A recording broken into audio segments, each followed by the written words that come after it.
સારા સંતાન માટે સારી જનેતા જોવે બાપુ. હારી મા વગર હારા સંતાન કોઈ દી નો થાય. ધરાવીને ધાન નો નીપજે ઈ કુડવીને માડું નો હોય. જેળ જકરા નીપજે જેની માં હોતલ હોય. આટલી બધી સંખ્યામાં મારી માવડીઓ બહેનો બેઠા છે ને, એટલે હું એમને ખાસ કહું. મારી વાત અમુક કડવી લાગશે, પણ મને માફ કરજો. ફરી ન બોલાવો, મારે કઈ બહુ જરૂર નથી પ્રોગ્રામની. પણ એક જ વાત કહું, દર્દ તો છે ને કડવું પાવ તો જ મટે, ગોળ ખવરે દર્દ નો મટે. તમે શક્તિનો અવતાર છો, તમે ધારો ને તો બાળીને ભસ્મ કરી દેવી તાકાત છે. અને ઇતિહાસ તમારે ખોલવાની શોધ.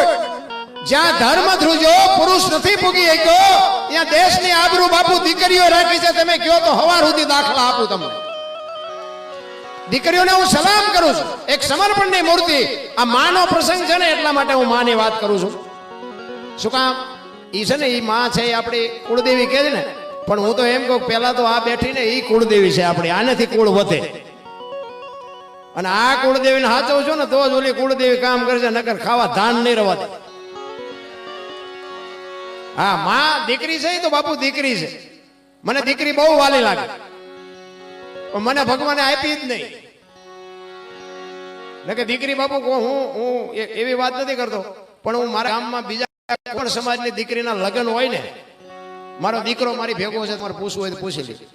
કોઈ પણ ગામમાં ગમે સમાજની દીકરી એના લગ્ન થાય ને, દીકરીને વળાવે ને બાપુ, હું કોઈ દી હાજરમાં ન રહી શકું. હું આજે કહું છું, કારણ કે દીકરીની વિદાય એક તમે વિચાર તો કરો, કેવડું સમર્પણ છે દીકરીઓ. જોકે અત્યારે તો કાંઈ બહુ એટલું બધું છે નહીં, એ બધું વયું ગયું. જોકે નગર બાપુ મને યાદ છે, મારી 15-20 વર્ષની 25 વર્ષની ઉંમર હતી ને, એ ગામમાંથી બાપુ ગમે એ સમાજની દીકરી જાય ને, આખું ગામ રોતું હોય, 18 વણ રોતું હોય. હા હા હા, પંખી વયું ગયું રામ. વિચાર તો કરો, પોતાની જન્મ ભૂમિકા છોડવી પડે, પોતાના પરિવારને છોડવો પડે, પોતાનો કાકા કુટુંબને છોડવા પડે, અને પારકા પોતાના કરી શકે ઈ દીકરી. એટલા માટે હું કહું છું કે સારા સંતાન માટે સારી જનેતા જોવે. હમણાં નારાયણભાઈ હનુમાન ચાલીસા, હું તો બહેનોને ખાસ કહું કે તમે એક હનુમાન ચાલીસાનો પાઠ કરો ને, તોય બાપુ તમારું સંતાન કોઈથી મોળો ન પાકે. ભગવાન હારો દે હારો દે, શું અહીંયા ગોડાઉન છે તમને એમાંથી દઈ દે? એની માટે તો બાપુ ઉદરમાં સંતાનનો વિકાસ થતો હોય ને, રામાયણ ને ગીતાના 5-5 પાના વાંચજો. જો આપને ટેકો દેવું થાય, આપણે ભજન ગાવાનું બંધ કરી દઈએ. હારા દીકરા એમ નામ ન થાય. રામ જે હું એમ કહેવા માંગુ છું કે દેવા બાપા ને કરમણ બાપા, એના મા બાપ તો હશે ને. અમારે એને હું નાતો લ્યો, એના ગાણા અમારે ગાવા પડે. અમારી હું કોથળા નાખી જાવ તમે. આ કેવડી મા બાપની કમાણી હશે, કેટલું સંસ્કારનું સિંચન કર્યું હશે બાપુ, એની વાંહે આટલી દુનિયા ટીંગાઈ રહી છે. હું તો ગમે એની પ્રોગ્રામમાં ને હું કોઈને કહેતો નથી પૈસા નાખજો, નાખો તાટું છે, નો નાખો મારું હારું લગડવા નાખો. હું કહેતો નથી, અમુક સ્ટેજ સાઉન્ડ ભાઈનું છે, લુકડા ભાઈનું ખાતે થોડા લખી દેવાના છો. તારું હારું લગાડો, હારું સાઉન્ડ ને હારા માંડવા, અમે હમણાં વ્યા જાઓ. પણ કહેવાનો મારો અર્થ એ છે કે જીવનમાં આવડું મોટા માણસ પછી આપણને જો સાંટો ન પડે તો સમજી લેજો કે આંટો થયો છે. જીવનમાં બાપુ કંઈક પરિવર્તન તો આવવું જોઈએ. અને બહેનોને ખાસ કહું, એમાં એક મારી બહેનોને ખાસ ભલામણ કે ફેશનનું માપ રાખજો. ફેશન એટલે કહેવાનો મતલબ કે તમને ભગવાને આપ્યું ખાઓ પીઓ વાપરો મોજ કરો, એમાં હું નથી કહેતો, પણ દર્શન ન હોય એટલી મને ખબર પડે. કારણ કે એક શક્તિનો અવતાર છે બાપુ, દેહના પ્રદર્શન ન હોય. આ રામાયણનો એક પ્રસંગ કહું, સીતાજી કે લક્ષ્મણ રેખા ઓળંગી ગયા અને એનું હરણ થયું. રામાયણ કહે છે તો હું એમ કહું છું કે સીતાજીમાં તાકાત જ નહોતી, કોઈ શક્તિ જ નહોતી. અગ્નિનો ગોળો હતો મારા રામ. હું તો આ અગ્નિના ગોળા છે, હજી આજે ધારે તો આ પતાવી દે. અગ્નિનો ગોળો હતી માં ભગવતી સીતા, મિથિલા નરેશની દીકરી. અગ્નિનો ગોળો એક રાવણ માથે દ્રષ્ટિ પડે, રાવણની રાખ આ દુનિયામાં ન પડે. પણ આપણને રસ્તો બતાવ્યો કે જે લક્ષ્મણ રેખા ટપી જાય ને એનું આ દુનિયામાં હરણ જ થાય. ગામો ગામ રાવણ છે, મરી ગયા વેમમાં ન રહેતા. પછી દીકરો હોય, બાપ હોય, માં હોય, પત્ની હોય કે દીકરી હોય, લક્ષ્મણ રેખા તો બધાય હોય. જે લક્ષ્મણ રેખા ટપી જાય એનું પૂરું સમજી લેજો. રામાયણ છે ને ચિત્રી નાખી દુનિયા ઊંધી છે કઈક જુદી. અત્યારે એ કે રામચંદ્ર પરમાત્મા ઓલા હરણને કે મારવા ગયા, હોનાનું હણ હતું. હોનાના હણિયા હોય કોઈ દી ભાર્યા? અત્યારે હોનાનું હણિયું આવ્યું, આપણે એમ કે હોનાના જ નહીં હતા, હવે આ કઈ કપટ જ છે. રામને નહીં ખબર પડી હોય. પણ રામાયણ એમ કે છે કે જે મોહ ની વાયા દોડે ને એનું વાયા ઘરમાં પતન જ થાય. બાપુ મોહ વાયા બહુ દોડવાની જરૂર નથી. એટલા જ માટે દીકરી માટે હું એટલે કહું છું કે બાપુ દેહના પ્રદર્શન નો મહાપુરુષો કહે છે કે 3 વસ્તુ ઉપર પડદો રાખો. એક અનાજ ઉપર, ભોજન ઉપર, અને એક સંપત્તિ ઉપર, અને એક દીકરી ઉપર. આ 3 માંથી જેથી પડદો હટી જાય ને તેથી બાપુ એની કિંમત ઉડી જાય. લખવું હોય તો લખી લેજો. એક રાંધેલું ભોજન હોય ને ઉઘાડું પડ્યું હોય તો કોઈ ન કે આ ખાવું છે, ખાય એવું હોય જ નહીં. સંપત્તિ તમારી ઉઘાડી પડી હોય ને તો કે આ સાચું હોય જ ને, ખોટું હોય તો જ આમ પડ્યું હોય ને, કે આ સાચું હોય તો આમ રાખે કોઈ. અને દીકરી બાપુ એની મર્યાદા મૂકી દે ને પછી બાપુ દુનિયામાં એનું નામ નીકળી જાય લિસ્ટ માંથી કે આ દીકરી હારી ન હોય. આ મહાપુરુષોના શબ્દો. પણ ભાઈઓના નેઠા જ નથી, એમાં હું આવી જાઉં. તમે જો બેનો 9 મહિના ઉદરમાં સંતાનને રાખે, એનો જન્મ આપે, લાલન પાલન કરે, બેતા બોલતા ખાતા પીતા બધું માં શીખવે, અને વાય નામ બાપાનું લાગે. બોલો, માનું લાગે ને? કે માનો ભોગ જેટલો બાપનો નથી, આખી દુનિયાને ખબર છે. પણ માએ સમર્પણ કરી દીધું. એ કે આ કોથળીઓ તોડીને ઊંધો પડ્યો હોય ને હાથ પેઢીનું બોલાવે ને કોક કે કોનો છે તો કે ફલાણી માનો છે એમ કે છે, તો મારા ખોડિયામાં જીવ નહીં રહે કે એના વાય બાપાનું રાખો. માન નથી જોતું. અને હારા છે ને એની વાય માનું લાગે. તમને ન ખબર હોય તો કહું, હનુમાનજી કોનો, અંજની નો, કર્ણ કોનો, કુંતી નો, ભીષ્મ કોનો, ગંગા નો, શિવાજી કોનો, જીજાબાઈ નો, ગાંધીજી કોનો, પુતળીબાઈ નો. હારા હારા માના, બગડેલા બાપાના. અને માં તમે જો ને બધે ઉપર બેઠી, આરાસુર જાઓ, ચોટીલા જાઓ, પાવાગઢ જાઓ, જજામ જાઓ, બધે માં ઉપર બેઠી. શું કામ? મારા સંતાનની નજર રહે એટલે. બાપા બધા ભોંયરામાં છે, ત્રંબકેશ્વર ને રફાળેશ્વર ને ભોંયરેશ્વર ને રિયા સલમુ દાબે. માન બાપમાં બાપુ ધરતી ને આસમાન જેટલો. હું તો ગમે ત્યાં જાઉં ને મારી એક જ ભલામણ છે, હાથ જોડીને બધાને વિનંતી કરું કે માન અને બાપ ને બાપુ જાળવજો. જિંદગીમાં જો મોડો દી ઉગે તો હું તમારો ગુલામ થઈ જાઉં. મા બાપ જેવા બાપુ જીવતા જાગતા ભગવાન ક્યાંય તમને નહીં મળે. એક જ મારી ભલામણ છે, વ્યસનથી આઘારીઓ કુટુંબ પરિવારમાં એકતા રાખો, માન અને બાપ ને બાપુ જાળવજો. હું તો આ બેનું નહીં કહું, તમારા લગ્ન થઈ જાય પછી તમારા સાસુ સસરાને જાળવજો. એ જ તમારા મા બાપ છે. પાણીના લોટાની જરૂર હોય તો પાજો, રોટલાની જરૂર હોય તેને ટાઈમે રોટલો આપજો. સંતાન હારા એમ નામ ન થાય.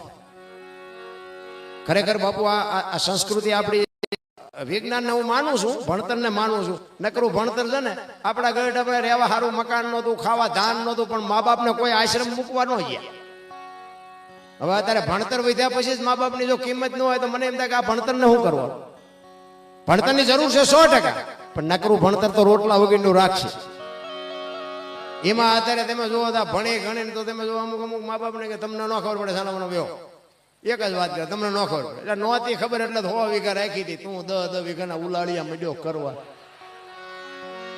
ને કે એમ વેચી નાખી હોત તો બેટા તું કારખાન નો સડી ગયો ટિફિન લઈ.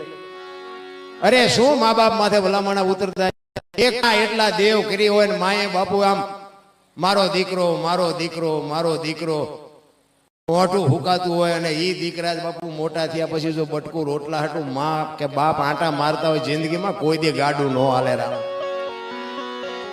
હું મારી વાત કરું ને, હું તો એક ખટારાનો ડ્રાઈવર હતો, અત્યારે નથી. ખટારાનો ડ્રાઈવર. આપણે જિંદગીમાં કઈ સારું કામ કર્યું નથી. આપણે કઈ મંદિરે નથી ગયા, સીતારામે નથી કર્યા, કોઈ 10 રૂપિયા નથી આપ્યા, પણ મેળ પડી ગયો મા બાપ ની સેવા કરી એમાં. ને ખટારાનો ડ્રાઈવર તો 19મી કોમ નો કહેવાય. તમે હેઠે બેઠા છો ને અમને ઉપર ચડાવ્યા છે બાપુ, કંઈક તો મારી માથે નાખ્યું છે ને, મારા ગુરુએ કંઈક તો મને આપ્યું છે ને. અને મારો દીકરો હારે છે ને એ બાપુ ભજન ગાય છે. મારા એક દીકરાનો દીકરો છે ને એ ગાય છે ભજન. હમણાં નાના નાના દીકરાની દીકરીઓના પૈસા નાખવા આવતા હતા ને, હું બહુ રાજી થતો, કારણ કે આવા પહેલ તમે પાડો ને તો જ પ્રજાને ખબર પડે. આ પહેલ પાડવાની જરૂર છે.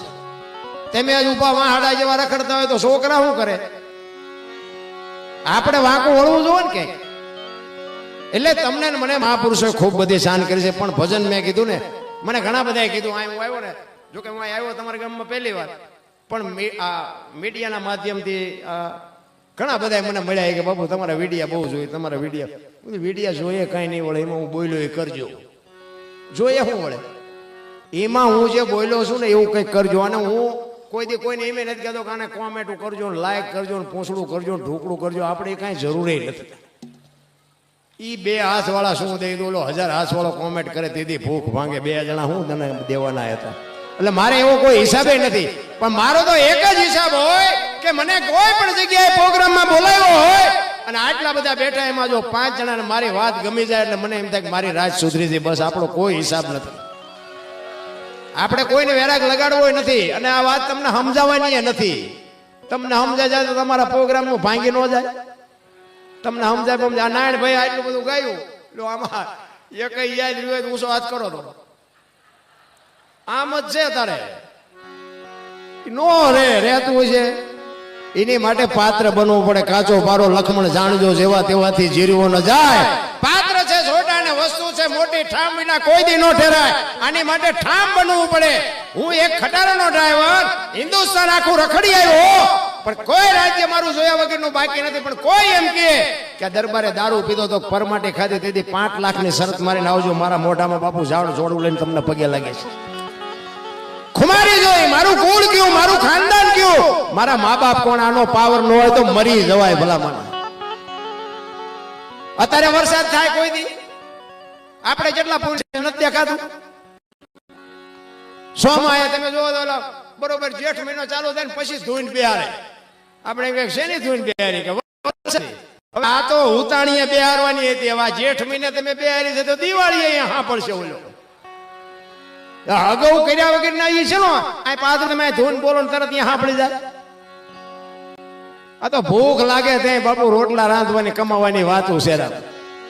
એટલા માટે તમને મને બાપુ છે ને આજે મોજ કરી, આનંદ કરી, આવી માં ભગવતીના સાનિધ્યમાં તમે હું બધા મળ્યા છે. ખરેખર તમે બધા આટલી બધી સંખ્યામાં જયારે હાજર છો ને એ જ મોટી વાત છે.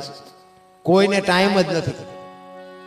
પણ મહાપુરુષોએ વાણીમાં ઘણી બધી વાત કરી છે અને હજી આપણે નારાયણભાઈને આપણે સાંભળવા છે. કારણ કે એમની પાસે બધી હજી એમને હજી 50% નથી ગાયું. એટલે હજી તમને મોજ કરાવશે. અને હું તો 3 દિવસ ઘરે નીકળ્યો છું. એટલે ઘરે પોગું તાર ખરો, મારું તો આમ નામ જ હાલે છે. એક વાર છે ને કલેક્ટર ને કલાકાર અને કંડક્ટર ત્રણેયની વહુ ભેગી થઈ. એ ત્રણેયની વહુ ભેગી થઈને કે આપણે અહીંથી જાય ને એટલે ભગવાનને કેવું છે કે આવતા જન્મમાં ભો ચકલી બનાવજે, પણ આમની વહુ ન મળતી, આવડા ઘરે જ નથી મરતા. એટલે અમારો તો કંટાળો છે, પણ કરે શું હવે? આ બધું જો ન આવી તો ઘરે પણ બાપુ આમ જો પ્રોગ્રામ તમારા વગેરે આમ નથી મજા આવે, ફલાણું ઢોકળું તમને બહુ ચાહે છે, પણ અમારા ઘરે ટકા થાય છે એનું શું? એટલે આ વાત છે ને બાપુ, મહાપુરુષોએ તમને મને એક માણસનો મળ્યો છે. પેલા તો આપણે આપણી ઓળખાણ કરવી જોઈએ. હું કોણ છું? આપણી ઓળખાણ ન થાય ને ત્યાં સુધી બાપુ વાત બધી નકામી છે. હળદીના ઘાટ ઉપર રાણા પ્રતાપનો ઘોડો પૂજાય છે, સતાધારમાં પાડો પૂજાય, દાદા મેકરણનો કચ્છમાં કૂતરો ને ગધાડો પૂજાય, જમરાળામાં ભેંસ પૂજાય. બાપુ જાનવર પૂજાય છે, આપણે તો માણસ છે. ભલા મને જો આપણું પાડોશી સારું ન બોલતા હોય તો પછી આપણે આવ્યા તો શું, ન આવ્યા તો શું? પણ જીવન મળ્યું છે, અમૂલ્ય જીવન છે. હું તો એમ વાત કરું, તમે રાતે 2 વાગે તમારા ઘરે આવો અને તમારી શેરીનું કૂતરું તમને જોઈને જો પૂંછડી ન પટપટાવે મરી જવાય. તમારું કૂતરું તમને નથી ઓળખતું, શું તમે આ જીવો છો? કૂતરાને ખબર ન પડે કે મારો ધણી આવ્યો, જાનવરને બધી ખબર પડે. અને આપણને જોવે ત્યાં ખંભા સુધી ઊભું ન થાય, મારો ધણી આવ્યો, મારો ધણી આવ્યો. આ તો એ કૂતરું આમ આંખ ઉગાડીને જો, આ તો ઓલો લુખે છે, એને કોઈ રોટલો નથી નાખ્યો, શું પૂંછડી પટપટાવી હોય? એનું નામ જીવન નથી રામ. જીવન મળ્યું છે, મોજ કરી લેવાની વાત છે. એટલા માટે મહાપુરુષ એક વાણીમાં એવી વાત કરે છે. જો આપણા હિન્દુ મુસલમાન ને બધી વાતો કરી છે ને, પણ બાપુ મોમેડિયન જ વાણી લખી છે. છતાં વાણી તો વાણી હોય. અને બાપુ છે ને ભજન છે ને, ભજનમાં ઊંચ નીચનું, અમીર ગરીબનું, સ્ત્રી પુરુષનું કઈ આવતું નથી. આ બધું મટે પછીની વાત છે. જેસલ ને તોરલ ને રૂપાદે માલદે કતીબશા હુરમભાઈ લાખો લોયણ જેતો ભગત ખીમડીઓ કોટવાડ ડાલીભાઈ રામદેવજી હાલો હુરો વણવીર ઢોંગો નિરલ કુંભો આ બધા ગતના ગોઠી હતા. ખોડિયા જુદાવન જો જીવ એક થઈ જાય ને તો મળદા તો આજે બેઠા થાય. ઈ આપણી ગત ગંગા. તમે કૃષ્ણ અને સુદામાનો ઇતિહાસ વાંચજો ક્યાંક મળે તો. બધા વાતો કરે છે ભજન કરો કેમ ઊંધા માથે થવું ભજન કરવામાં? કોઈ ફાટતું જ નથી. કેમ કરવું? ભજન ચાલુ જ છે મારા રામ. સુરતા લગાડવાની છે, બીજું કાંઈ કરવાનું જ નથી. કોઈ દીવાની જરૂર નથી, અગરબત્તીની જરૂર નથી, નાવાની જરૂર નથી, કાંઈ જરૂર નથી. અહીંયા સુરતા લગાડી દો, ભજન તમારું ચાલુ જ છે. અને આ બોલ્યા જેવી વાત જ નથી. બોલાય ને તો લખાય, ને લખાય તો દેખાય, ને દેખાય તો વંચાય. આ એવું છે જ નહીં. મારું નામ અનોપસિંહ છે. અહીં આવીને આંગળી મૂકીને મને દેખાડો તો અનોપસિંહ ક્યાં છે? આમાં જ બધા બાપુ આમાં ગોટે સીડ્યા છે. નામ છે ને નામ. હમણાં નાનભાઈ કીધું નામ સમો પડે કોઈ નહીં. જપ તપ તીર્થ ને યોગ નામે પાતક છૂટીએ નામે નાશે. ક્યાં ગોતવું? ક્યાં નામ ક્યાં છે? સવારામ બાબાએ કીધું તમારું ઠામ છે ને એમાં તમારું નામ છે, ને તમારું નામ છે ને એમાં તમારું ઠામ છે. તમારામાં નજર કરો. હાથ સલામ કીધી એમાં ચોથી સલામ કીધી. સવારામ બાપાનો ઇતિહાસ વાંચજો. ચોથી સલામ કીધી. ચોથી સલામ ચાર ખાણી એક બીજની જગબંધાણી પરખો અવિનાશી છે. એમાં ચોથી સલામનો મોટો મહિમા. તમારો અને મારો આ દેહ દુનિયામાં આવ્યો તારે કેવડો ફૂટનો હોય છે કે 1.5 ફૂટનો હોય છે? તો આજ આ 5-7 ફૂટનો થયો. આ છોડવાના મૂળિયા ક્યાં? કોણ પાણી પાય છે અને કોણ ખવડાવે?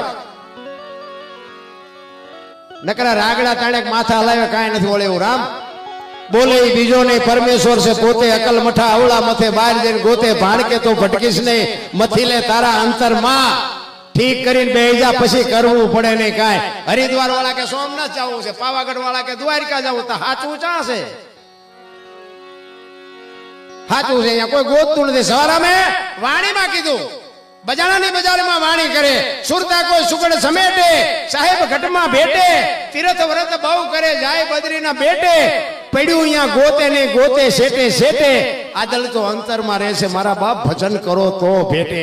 આ એક જ શબ્દ જબુમાને વાગી ગયું.